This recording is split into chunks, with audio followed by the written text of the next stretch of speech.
you seen these shiny aluminum small block Chrysler heads for $400 and what is it, $50 bare? How you gonna beat that? Well, I just, you've been following me a little bit. You've been hearing about all these problems with blown head gaskets and weird exhaust valves being shiny. And anyway, here's the steel heads, and they've been magnafluxed, and the machinist says he doesn't find anything wrong with them. But he doesn't know. He says, I can't guarantee they don't have internal, one of them's got an internal problem. I said, well, instead of trying to find some 50-year-old head somewhere else, I said, let me just get these Speedmasters. Brand new Speedmasters, $450 bare.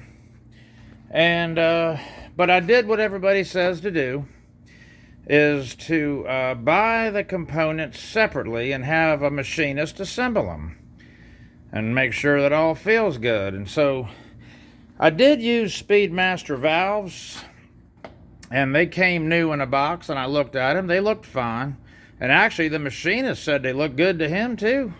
But I also used comp cam springs, retainers, and keepers, and I had him set up the spring height for the cam that's already in this engine. So it's basically ready to go now. I mean, what could be wrong with that? And this is the machinist, as I told everybody previously, that works on Big Daddy Gartless stuff. So it's not like he doesn't know what he's looking at, because he does. Now, I am going to run into, if you notice, this is like a closed chamber head. So I'm going to be making a little bit more compression. I'm going to run into that, but I don't think it's a problem. I don't really. If you notice the way that head is, and come over here and look at these things, they're not closed chamber. So see that right there? I can catch, it's actually pretty good little depth there, which will reduce compression. The bigger the combustion chamber, the less compression, unless you make it up with your pistons. But I'm just using the same piston that was in it. And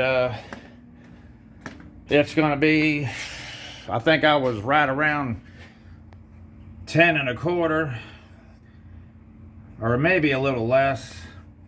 Now it's going to be more like 10 1/2 from what I'm gathering with my, going over the CCs, the differences in the CCs in these heads. But I'm also using a better head gasket. And I wanted to point this out too. A guy works up here at Mancini Racing in Michigan. Let me come over here and give those guys a little plug. These guys right here, they are basically nothing but Chrysler. And I got to talking to one of them there, one of the salesmen, and he's got a 340 and a Barracuda.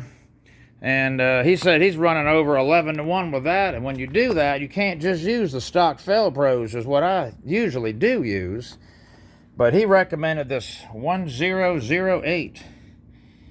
It is a Felpro gasket, but it's a better gasket. It's a good gasket. It's actually a little tacky right out of the box. And he said that's what he uses on his 11.5-1. I think he said 11.25 to 1, 340 solid cam and Edelbrock heads, and he's got all that stuff. And he says he has never had any head gasket problems. So but you got to use this 1008 on that if you're going to start making significant compression with a small block Chrysler. Also, you noticed I got head studs this time. I'm putting these heads on with studs. Better clamping force. And these are Speedmaster. They recommend doing that. I already got this side done. If you see, already done. And I had a little concern about this brake booster being in the way, but it's not. you have to take the two tall studs out. See the two tallest ones on this side? You got to take those out and just put those in after you put your head on, then screw them in and then tighten them down. But the other thing that was interesting is Speedmaster recommends only 65 foot-pounds for torque foot-pounds is what they recommend. So, and I got to looking on the internet. A bunch of people were like, well, I haven't found anybody with Speedmasters, but Elderbrock and people like, that using those, they're 90 foot-pounds. And one guy said he does his at 100. But I went to Speedmaster's website and they said 65. It's their head, their studs. I don't want to do that, and I've read in other places you don't need to do that with aluminum heads. And so I'm just going to go with Speedmaster. I'm just doing everything by the book. I'm not second guessing and going on what other people say. I want to know right from the elephant's mouth, what is the deal? I don't want to be pulling these heads off again. I just got so tired of manifolds, problems. It wasn't even any of that. I believe I blew a head gasket on the passenger side, is why it got all weird. It would run, but it didn't. I found two shiny exhaust valves and a real bad idle, and it was just a little bit, but it was enough on two cylinders. It was missing and popping and carrying on, and antifreeze doesn't burn. So I basically was running on 6 cylinders, and that's why it ran so bad. So what I did was I went and cased my torque wrench, and I've put a lot of engines together with this old Craftsman torque wrench. Nothing special about it, but it's just old. I went ahead and did it 70 foot-pounds, just in case. 5 pounds and I did it in steps of 5. I'd snug it up with a socket wrench, and I would follow the sequence they recommend. You basically start from the middle of the head and you work your way out. And 1, 2, 3, 4, 5, 6, 7, 8, 9, 10. I've been doing it my whole life. And I did it in steps of 5. I don't usually do that with iron heads. I'll do it in like 3 steps, and I'll go to those to 85. But these aluminum, I took a little bit more time with them, and I think that's the best thing to do. So I'm getting ready to put a little high tack on here. I didn't use high tack last time, and I almost always do. I'll use this stuff right here and put it on there lightly. I'll do the deck of the engine block, and then I'll spray the other side of the head gasket, and I'll sandwich the head gasket in there and proceed on with my torque. So I like these Speedmasters. They look good, and I'm going from a 188 intake to a 202. That's like them Chrysler X heads. But I mean, them things, people still want a lot of money for a Chrysler X head. And man, they're 50-some years. They only made them 2 years. I think 68, 69, 70. All right, so they made them for 3 years.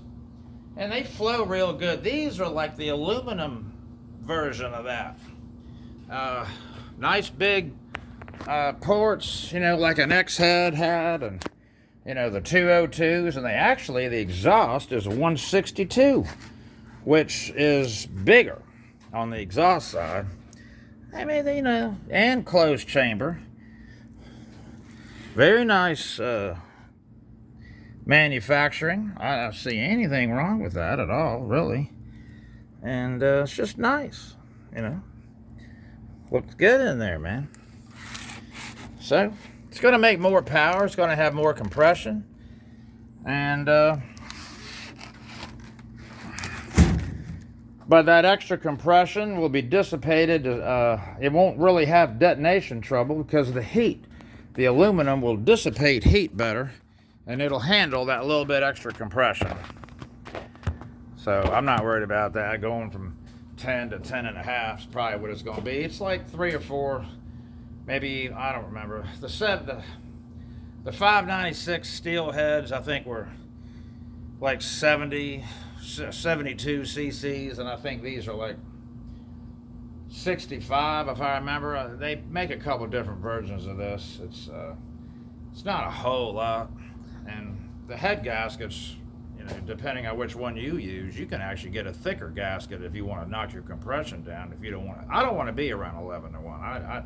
It's a pickup truck. What do I need with a? I'm not trying to make it a race truck, but now I've got Keith Black pistons and aluminum heads and steel crank, you know, from Summit and all that. I didn't really, I don't know. I got stuck because you can't find stuff when you want it, and it's a better engine internally balanced anyway, so I went with that whole thing, and I know that compression makes some power, and my heads, whatever happened there, got my, you know, the whole story. So I just buy as I go, you know.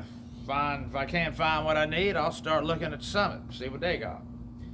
But man, you get a set of heads from the flea market and pay $1,000, and then they're cracked, and he's gone, and he lives in another state. It's just a mess. I'm not doing that. This is the best deal, really. You get yourself your $800, $900 bare aluminum heads. If you have head trouble, you don't want to go to Elderbrock and spend $2,000. Half the money. I mean, we'll see. It's a kind of an experiment for me too. Also, these intake manifold gaskets, they don't have the middle crossover there, and neither do the heads. So I like that. Yeah, they're just like that. And this, let's see, that's the number on those things. They're Felpro, they're performance, and should work. They're supposed to match that port right there, so it's already port matched apparently, from what they tell me. We'll see. I'm not that far yet. I'm gonna go ahead and put this other head on, and that humidity in Florida, I mean, I've been sweating out here today, so but it's all good. I'd rather have that than some of those cold, bitter winters I've had to do stuff to this truck in 20 degrees in Virginia. You know, get stuck, needed to run, and out there changing a timing chain cover in 15 degrees. That was rough. I remember that. This truck, but that other engine, that 318, is sitting in the corner of it. Anyway, y'all like and subscribe. Thank you. And I'll keep these coming as I make progress. I'm sorry it took a little bit. I had to wait for these heads. 2 weeks I had to wait to get them back from my machine shop. The guy out there, Fast Tech Auto Machine, I think is what he calls himself. He's in Umatilla, Florida. He works on Big Daddy Gartlets. I mean, you know, he's got 1,000 horsepower, 1,500 horsepower engines sitting all over the shop with a dyno. He'll work on anything. Please like and subscribe. We'll see you later. Thank you.